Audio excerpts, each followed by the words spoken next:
ये senior secondary विद्यालय के समस्त कक्षा 9th के छात्रों का मैं हार्दिक स्वागत करता हूं। आइए हम सब लोग मिलकर सर्वप्रथम माता सरस्वती जी के चरणों में प्रणाम करते हैं और आज का अपना अध्ययन का कार्य प्रारंभ करते हैं। जैसा कि हम जानते हैं कि हमारे कक्षा 9th में पढ़ाई जाने वाली पुस्तकों में एक पुस्तक का नाम क्षितिज है। क्षितिज से पद्य भाग में रसखान जी का वर्णन हम पिछले वीडियो में कर चुके हैं। रसखान जी खान साहब होते हुए भी, अब आप मेरे शब्दों का अर्थ अपने आप समझने की कोशिश करें।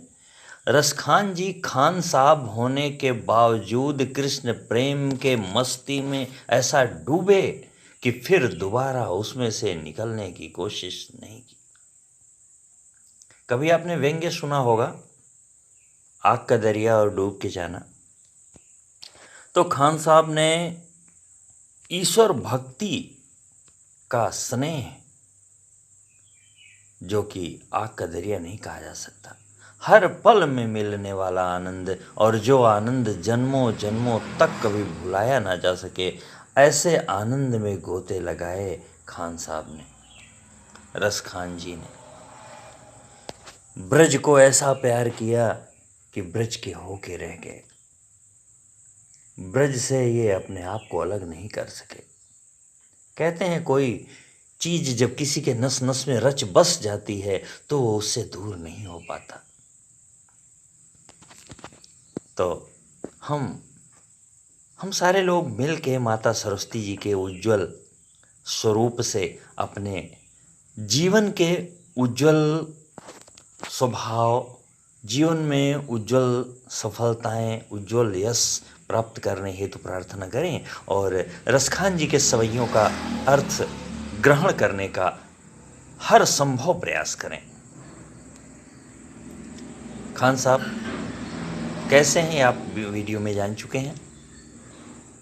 इन्होंने सवैया लिखा और इस सवैया में इन्होंने आपके लिए बहुत कुछ दे रखा हुआ है। मानुस हो तो वही रस खान, बसों ब्रज गोकुल गांव के ग्वारन।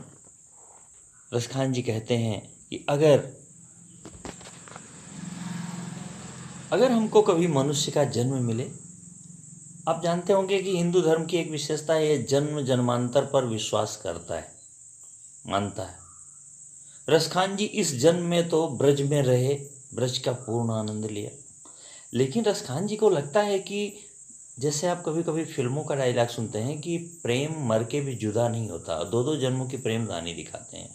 तो रसखान जी भी उस जन्म जन्मांतर के स्नेह को पूरा करने के लिए, संवारने के लिए, प्राप्त करने के लिए तड़प रहे हैं और वो लिख बैठते हैं कि मैं रसखान ये चाहता हूं कि केवल इस जन्म में कृष्ण का प्यार पा करके, कृष्ण के प्यार में मैं सराबोर होकर के, कृष्ण के प्यार से लबालब भरे हुए ब्रज में रह करके मैं तृप्त नहीं हो सका, क्योंकि प्रेम की भूख कभी तृप्ति तक पहुंचने नहीं देती। प्रेम की तृप्ति ही यही है कि प्रेम की पराकाष्ठा बढ़ती रहे।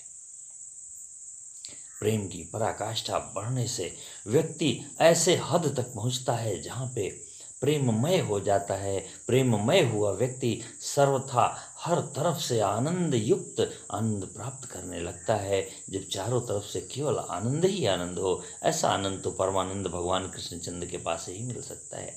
और ऐसे भगवान कृष्णचंद्र जिसका हाथ पकड़ लें, पकड़ता तो नहीं है कन्हैया, लेकिन अगर किसी का हाथ पकड़ लिया तो वह कभी के लिए हाथ नहीं छोड़ता। वो आत्मा उस कृष्ण में विलीन होकर रह जाती है, आनंद नहीं परमानंद स्वरूप प्राप्त कर लेती है। बशर्ते इसके लिए दुनिया के सारी चीजों का कृष्ण पे न्यौछावर होना, इस काम को अंजाम देना पड़ेगा, क्योंकि बगैर समर्पण के कृष्ण कभी अपनाता नहीं। कृष्ण उसी को अपनाता है जो कृष्ण के फॉलोअर बने, कृष्ण के विचारों और कृष्ण द्वारा स्थापित दुनिया में प्रेम के स्वरूप को पहचाने और वैसे ही बन जाए। कृष्ण ने जीवन भर स्नेह का बहुत बड़ा स्वरूप लोगों के लिए लुटा दिया। तीनों लोक का पालनहार एक अंजलि जिसको ग्रामीण क्षेत्र में अंजूरी कहते हैं, दोनों हाथों को जोड़ के जब पानी पीते हैं, दोनों हाथों को एक में मिला करके, उसको अंजलि कहते हैं। एक अंजलि भर छाछ पे कान्हा नाच नाच के रह गया। क्यों? ताकि ब्रज की गोपियों के चेहरे पे प्रसन्नता आ जाए। वारे प्रेम का बदला, ऐसा प्रेम का बदला तो किसी ने दिया नहीं होगा। भगवान शिव जी के दर्शन करने के लिए आने पर उस कृष्ण भगवान ने, जब भगवान शिव जी आए और उन्होंने चरण स्पर्श कर लिए बाल स्वरूप के, तो भगवान विष्णु ने स्वयं कहा, अगर कोई ऐसा एहसान कर दे कि उस एहसान का बदला कभी चुकाया ना जा सके, तो ऐसे व्यक्ति को हाथ जोड़ के आंखें बंद करके पूरी श्रद्धा से प्रणाम कर लेना चाहिए, ताकि उस व्यक्ति के द्वारा आपके ऊपर प्रेम का जो एहसान किया गया, प्रेम से जो आपको डुबो दिया गया, प्रेम से जो आपको सराबोर कर दिया, उसका सारा ऋण इस तरह से चुक जाता है। ऐसे समर्थ, शक्तिवान और प्रेम का बदला प्रेम से देने वाले कृष्ण चंद्र के अलावा और कौन हो सकता है। ऐसे कृष्ण के प्रेम में अगर कान्हा के प्रेम में अगर रसखान जी डूबे तो कोई बहुत बड़ी बात नहीं। वो कहते हैं, अगर मैं अगले जन्म में कभी मनुष्य का जन्म लूं, वही रसखान, तो मैं रसखान वही मनुष्य का जन्म पाऊं। कौन से मनुष्य का जन्म पाऊं? बसों ब्रज, कि मैं जीवन भर केवल ब्रज में बस जाऊं, ब्रज में निवास कर लूं। ऐसी मेरी बुद्धि हो, ऐसी मेरी मति हो, ऐसा मेरा सौभाग्य हो, ऐसा मेरा जन्म स्थान हो, मैं ब्रज में ही रह के जीवन बिता दूं। मुझे कुछ नहीं चाहिए, बस ब्रज में रहना हो। मैं मन बुद्धि तन से ब्रज की ही सेवा करूं, ब्रज में ही रहूं, ब्रज का होके रह जाऊं, अगर मेरा जन्म अगले जन्म में मनुष्य के रूप में हो तो। अच्छा, ब्रज का हूं तो ब्रज में क्या बनना चाहता हूं? क्या ब्रज का राजा, ब्रज का व्यापारी? नहीं। क्या ब्रज का किसान? नहीं। कुछ नहीं। तो बनना क्या है? गोकुल। ब्रज में ही गोकुल है, गांव है। ब्रज बहुत बड़ा टुकड़ा, ब्रज में ही गोकुल गांव में भी बहुत सारे लोग बहुत तरह का कार्य व्यवहार करने वाले होंगे। उसमें जो ग्वाल बाल का काम जो करते हैं, गैया पालने का काम जो करते हैं, गैया चराने का जो काम करते हैं, उन चरवाहों के रूप में मैं जन्म लूं। वारे रसखान जी, ऐसा समर्पण शायद कहीं और नहीं मिलेगा। जो पशु हों, अगर पशु के रूप में मेरा जन्म हो जाए तो कहा बस मेरो, तो मेरा कोई बस नहीं चलेगा, मेरा स्वयं पे कोई नियंत्रण नहीं चलेगा, मैं अपने मन से कहीं आना जाना नहीं कर सकूंगा, मैं अपने मन से किसी को प्राप्त नहीं कर सकूंगा, मैं अपने मन के आधार पे अपना जीवन नहीं बिता सकूंगा। अगर मैं पशु के जन्म में पड़ जाऊं तो, मैं अगर पशु के रूप में जन्मूं तो क्या करूं? तो मेरी हालत कैसी हो? चरों तो मैं घास चरूं, घास को खाऊं। कहाँ घास को खाऊं? नित, हर रोज, पूरे जीवन भर नंद बाबा की जो गैया हैं, गाय हैं, धेनु, उन धेनुओं के, गायों के मझारन माने बीच में, साथ साथ, आस पास। हे भगवान, यही मेरी इच्छा है। अगर मैं पशु के रूप में जन्म लूं, मुझे पशु बनाओ या मानो, मुझे कोई ऐतराज नहीं। जैसे तेरी मर्जी वैसा कर दे, जाही विधि राखें राम वाही विधि रहिए। जिस जन्म में डाल दें उस जन्म को आनंद मनाइए। बस इतना है कि कृष्ण चंद से मिलवा दो, यही बहुत बड़ी बात होगी प्रभु। तो कहा, अगर पशु हों तो नंद बाबा की जो गायें हैं, गायों का जो झुंड है, झुंड के बीच में रहूं, ताकि मैं आनंदित होता रहूं कि इन्हीं गायों के झुंड को कभी कृष्ण चराया करते थे, इसी पृथ्वी पे उन गायों के साथ घूमा करते थे। पाहन हो, पाहन, पाषाण, पत्थर का टुकड़ा, पहाड़ का टुकड़ा, पाहन हो तो अगर मैं पत्थर के रूप में बना दिया जाऊं, प्रभु कुछ भी बना, तेरे से कोई शिकायत नहीं है। आनंद तो इस बात का है कि तेरा सानिध्य मिला हुआ है, तेरे पास रहता हूँ। पाहन हो तो वही गिरी को, अगर मैं पत्थर भी बन जाऊं तो उसी पर्वत का पत्थर बनाना, किसी और का मत बनाना। जो कियो, जिसको कर लिया था, हरि माने कृष्ण ने, छत्र माने छाता की तरह से, छत की तरह से, छाता की तरह से, पुरंदर माने इंद्र के कारण, धारण माने धारण। एक बार कृष्ण की पूजा को बंद करवा के कृष्ण ने गोवर्धन की पूजा करवाई। गोवर्धन पर्वत ही सारे गैयों का रखवाला था, और गोवर्धन पर्वत की पूजा करवाने के कारण इंद्र कोप गए, और क्रोध में आकर के अपार बारिश की ब्रज को डुबा देना चाहा।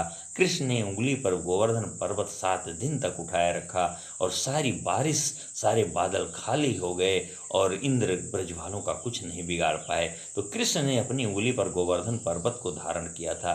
कहा अगर मैं पत्थर के रूप में जन्म पाऊँ तो मुझे कोई ऐतराज नहीं, बस शर्त इतनी सी है प्रभु, निवेदन इतना सा है, शर्त नहीं बल्कि निवेदन इतना सा है, आपसे मैं गिड़गिड़ा के मांगना इतना सा केवल चाहता हूँ कि गोवर्धन पर्वत का पत्थर बना देना, बाकी पत्थर भी बनाना तो मुझे कोई ऐतराज नहीं। ज्यों खग हो, हे प्रभु अगर पक्षी हो जाऊं, खग हो जाऊं, खग ख माने आकाश, ग माने गमन करने वाला, अगर मैं आकाश में गमन करने वाला पक्षी हो जाऊं तो बसेर करूं, तो मेरा बसेरा हो। कहाँ बसेरा हो? मैं बसेरा करूं, मैं निवास करूं, मैं घोंसला बनाऊं, मैं रोज वहीं बैठूं। कहाँ बैठूं, कहाँ घोंसला बनाऊं? मिल कर के मिल जाऊं, या मेरा झुंड, मेरा समूह, मेरा ग्रुप वहीं बसेरा करे। कहाँ बसेरा करे भाई? कालिंदी कूल, कूल किनारा, कालिंदी यमुना जी के किनारे पे कदम, जो कदम का वृक्ष है, उस वृक्ष की जो डालें हैं, उन डालों पर ही बसेरा करो। हे प्रभु अगर मुझे पक्षी बनाना कोई बात नहीं, बस इतनी कृपा करना कि कालिंदी यमुना जी के किनारे कदम के पेड़ की डाल पे ही मेरा बसेरा हो, जहाँ कभी आप बैठ के बांसुरी बजाया करते थे। फिर मैं अपने को कृतकृत्य समझूंगा, धन्य हो जाऊंगा, जन्म सार्थक हो जाएगा। आपका मेरे ऊपर ये जो प्रेम का ऋण है उसको मैं सदैव अपने आप को ऋणी मानूंगा। इससे बढ़ के मुझे कोई आनंद नहीं चाहिए प्रभु। यही आनंद प्राप्त करने के लिए रसखान जी भगवान श्री कृष्ण से बारंबार निवेदन करते हैं। ऐसा आनंद आप कहीं और नहीं पाए होंगे। शायद इस पद्य को जान करके, सुन और समझ करके आपके रोंगटे भी खड़े हो जाएं आनंद में। यह आनंद रसखान जी ही ले सकते हैं। खान साहब रस खान हो गए। रस खान माने आनंद का भंडार। जो आनंद में ओतप्रोत डूब गया वो रस खान कहलाता है। आनंद में डूबे हुए रसखान जी हमें भी आनंद में डुबोएं। हम भी भगवान कृष्ण के तमाम आशीर्वाद प्राप्त करें, विद्या अध्ययन सफल हो। इन्हीं विचारों के साथ आज का यह वीडियो मैं समाप्त करता हूँ।